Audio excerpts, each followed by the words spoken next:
मसला ये था कि अपने वक्त के मशहूर और मारूफ आलिम हजरत अल्लामा कमरुज़्ज़मा साहब आ रहे हैं, हुजूर ताजुश शरीया आ रहे हैं, हुजूर मुफ्ती निज़ामुद्दीन साहब आ रहे हैं। इन शख्सियतों का ऐलान होना चाहिए कि यहाँ आ रहे हैं। और ये आने की वजह क्या होती तो लोग कहते कि उस गांव में बहुत सारे आलिम हैं, उन उलमा की वजह से ये अजीम हस्तियाँ यहाँ तशरीफ ला रही हैं।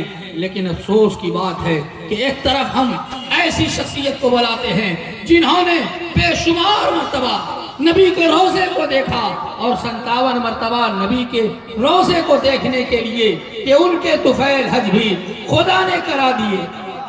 आला हजरत फरमाते हैं कि उनके तुफैल हज भी खुदा ने करा दिए।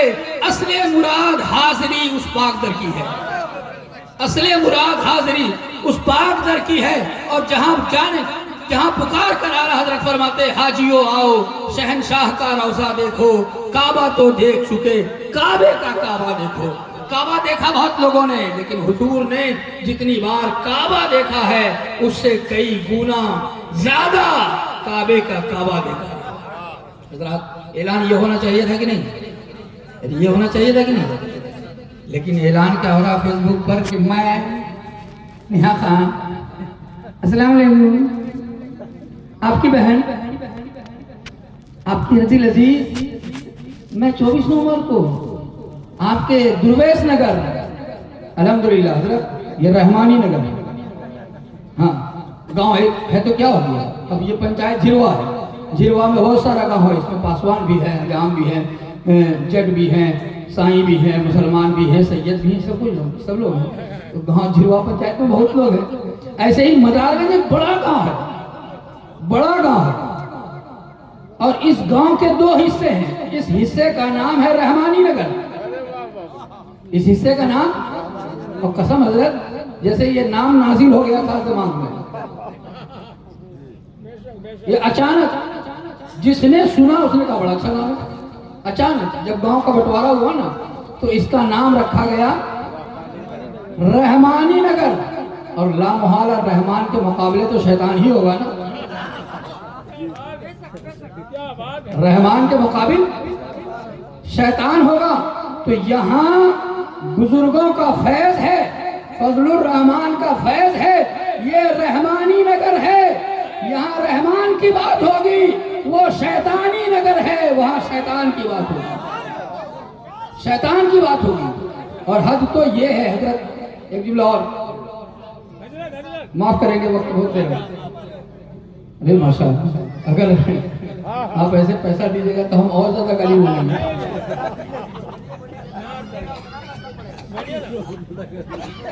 मेरे भाई आप लोग नाराज तो नहीं हो रहे?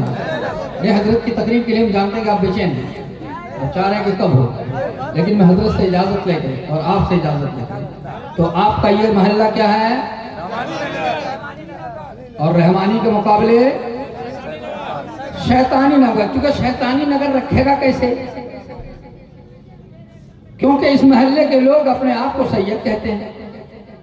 क्या कहते हैं? सैयद अबुल गौस, सैयद फजलुर रहमान, सैयद कुतुबुद्दीन, है ना।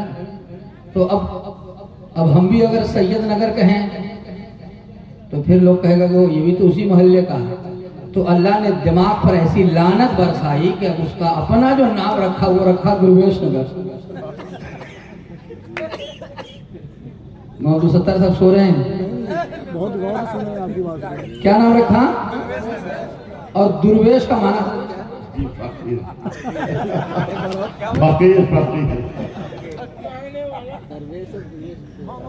दरवेश कहिए, दुर्वेश कहिए।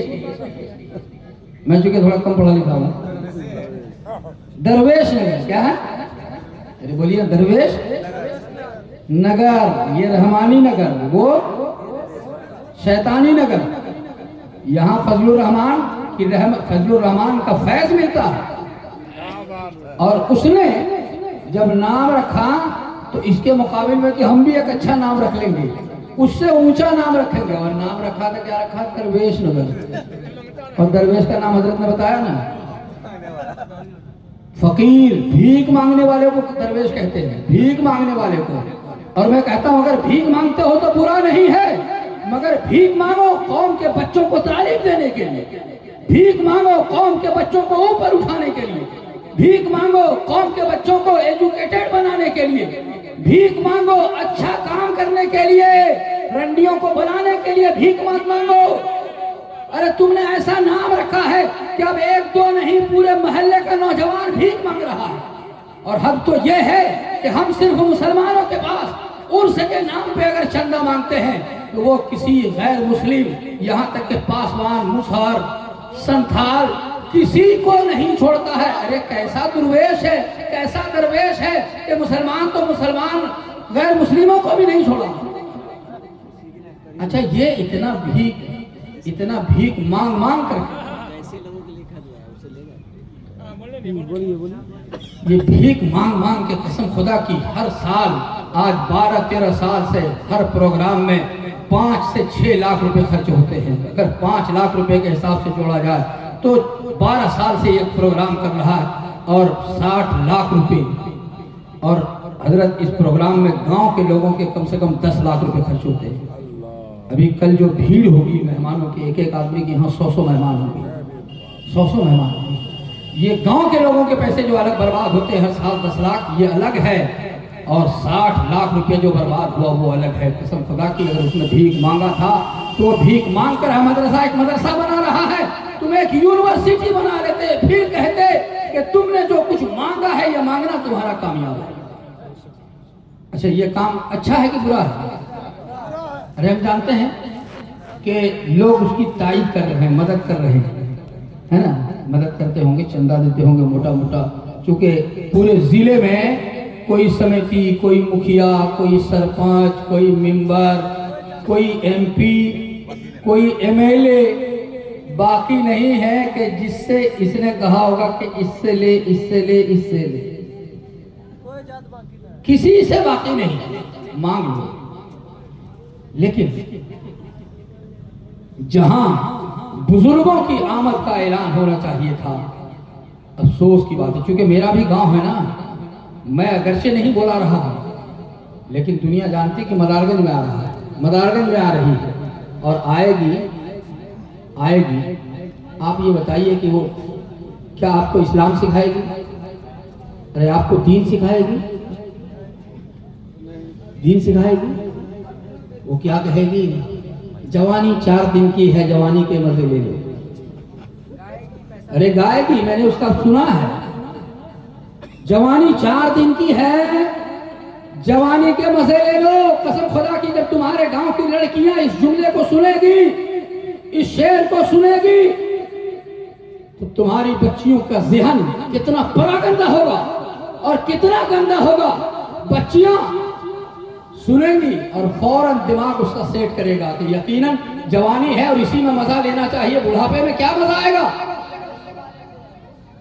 तुम उसको बुला रहे हो जिससे तुम्हारी नस्ल बिगड़ने वाली है, जिससे तुम्हारी औलाद बिगड़ने वाली है, जिससे तुम्हारी बेटियां बिगड़ने वाली है, जिससे तुम्हारी आने वाली नस्लें बिगड़ जाएंगी। तुम उसे बुलाकर, बेपर्दा करके, स्टेज पे बैठाकर, और फिर तुम नाम हासिल करोगे। लोग कहेंगे बड़ा मुखिया जी है, तो मुखिया जी ने बुलाया, आइए। वो कहेंगे फलां साहब, फलां साहब, फलां साहब। अब नाम नहीं लेंगे, किसका नाम लेना मुनासिब भी नहीं समझता हूँ ऐसे नापाक लोगों का कि नाम लूं। लेकिन कल उन नापाकों का नाम वो नापाकी की हालत में लेगी। कल वो बेचारी इन नापाकों का नाम, हाँ, क्योंकि पाक लोग तो यहाँ है ना, पाक लोग तो यहाँ है, तो कल नापाकों का नाम वो नापाकी की हालत में लेगी। और जब लेगी तो फिर इन नापाकों को समझ में आएगा कि हम तो बहुत बड़े आदमी हैं।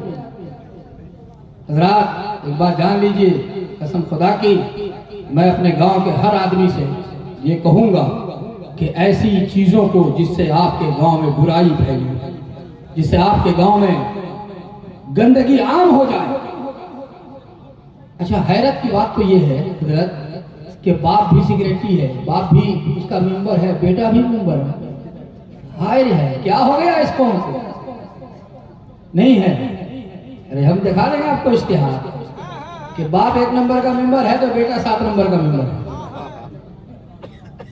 है। पहले बच्चा सब अगर टीवी जाकर के किसी के यहाँ देखता था ना, नुक छुप करके, तो जब घर आता था तो नुक करके, पिछवाड़ा सबके छुप करके, मैं ये इसलिए बोल रहा हूँ ताकि आप सब मिले दिल्ली से, छुप छुप करके आता था कि कहीं बाबा को मालूम नहीं हो। देखता था कौन सी? टीवी देखने जाता था किसी के। आज रंडियों को देखने के लिए बाप भी मेंबर बना हुआ है, बेटा भी मेंबर बना हुआ है। अरे तुमने क्या सिखाया, क्या पढ़ाया? तुम रोपोगे आम का पेड़ और चाहोगे कि उससे हम रोपोगे तुम बैर और चाहोगे कि हम उससे आम तोड़ लें, आम हासिल कर लें। हैरत की बात है। और हजरत एक आखिरी बात, हजरत एक आखिरी बात, अल्लाह ताला जब किसी से नाराज हो जाता है, वैसे तो वो रहीम है, करीम है, गफूर है, बख्शने वाला है, मेहरबान है, लेकिन जब वो किसी से नाराज हो जाता है तो उसकी तौबा भी कबूल नहीं करता। एक तारीख बता दूं हजरत कि इस कव्वाली के नतीजे में हजरत मौलाना मंजरुल इस्लाम अजहरी ने मस्जिद में बिठाकर लोगों को तौबा करवाई। अरे सुना है कि नहीं सुना? नहीं, आप लोग हाँ या नहीं बोलिए ताकि मुफ्ती साहब देख लें। तौबा कराया कि नहीं? और कराया कहाँ? मैदान में नहीं, खेत में नहीं, खलियान में नहीं, मस्जिद में। और आप भी थे। चलिए, अल्लाह ने आपकी तौबा कबूल कर ली। लेकिन वो शायद फजलुर रहमान के सदक़े में, क्योंकि आप उनके पोते हैं। तौबा कराई थी ना? चलिए, गवाह भी हो गया, तौबा कराई थी।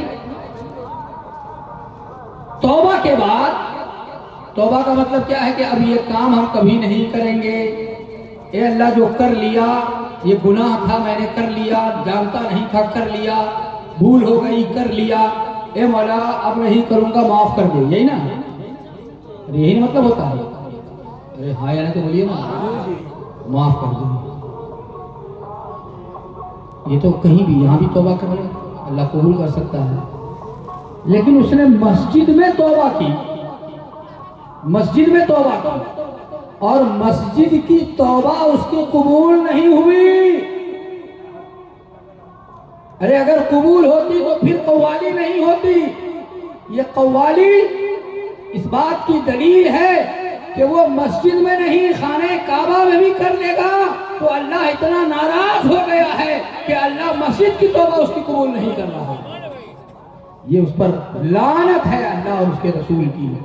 इसलिए मैं अपने तमाम बिरादरों से, भाइयों से गुजारिश करूंगा कि ये गांव आपका भी है, ये गांव। अच्छा हुजूर, मैं कहता हूं कि अगर मुझसे तुम्हें चिढ़ है, कोई बात नहीं है, लड़ाई है, तो वो काम करो जो मैं करता हूं, बल्कि जो मैं करता हूं वो मत करो। जो काम मैं करता हूं मुझसे बेहतर करो, तब ना मुझे हरा पाएंगे।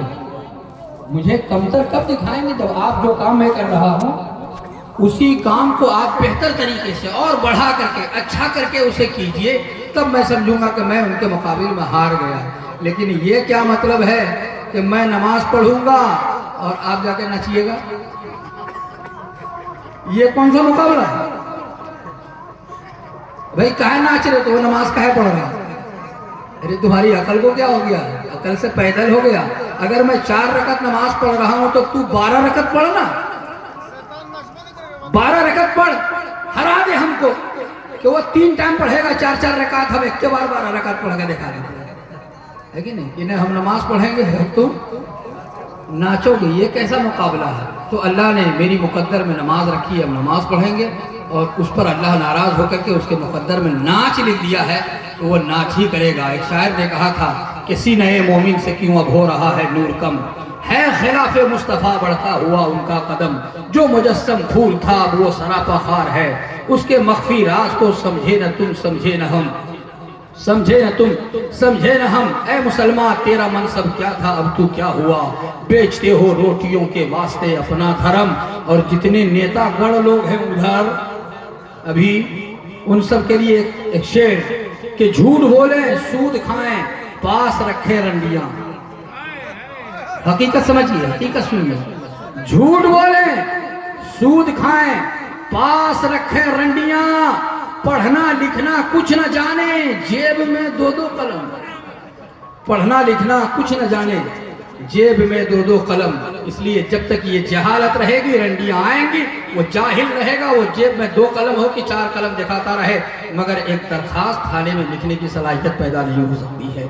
गुजारिश है आप हजरात से कि इस चीज़ को आइंदा के लिए खड़े हो जाइए और इसे रोकने की कोशिश कीजिए। आपने देखा होगा कि इलाके में बहुत पैसे वाले हैं, बहुत पैसे वाले लोग हैं। हमारे हिंदू समाज में भी बहुत लोग पैसा रखने वाले हैं, लेकिन किसी ने आज तक ये काम नहीं करवाया जो काम यहाँ ये लोग करवा रहे हैं। इसलिए हमारी जिम्मेदारी बनती है, आपकी जिम्मेदारी बनती है कि हम और आप उसे रोकें। अल्लाह तबारक व तआला उन्हें हिदायत नसीब फरमाए और अल्लाह ताला इन बुराइयों से हम सबको बचने की तौफीक अता फरमाए। मैंने बहुत वक्त ले लिया, अब मैं बड़े अदब व एहतराम के साथ क्या करेंगे, आप हज़रत की तकरीर सुनेंगे या ना कुछ सुनेंगे? बस हज़रत की तकरीर हो जाए। पहले दिन वो जमा के फिर आगे बुलाइए। नहीं ठीक है, ठीक है, ठीक है, वो मौका का फ़ायदा उठा लेंगे। वो जहाँ है वहीं रहें, मौके का फ़ायदा नहीं। लोग खड़े होंगे ना, इस्तिंजा लग जाता है। हाँ, खड़े होने के बाद इस्तिंजा लग जाता है, अभी ठंडी है ना। अब आइए, हुजूर काज़ी सीमांचल, खतीब अहले सुन्नत, मुनासिर अहले सुन्नत, खतीब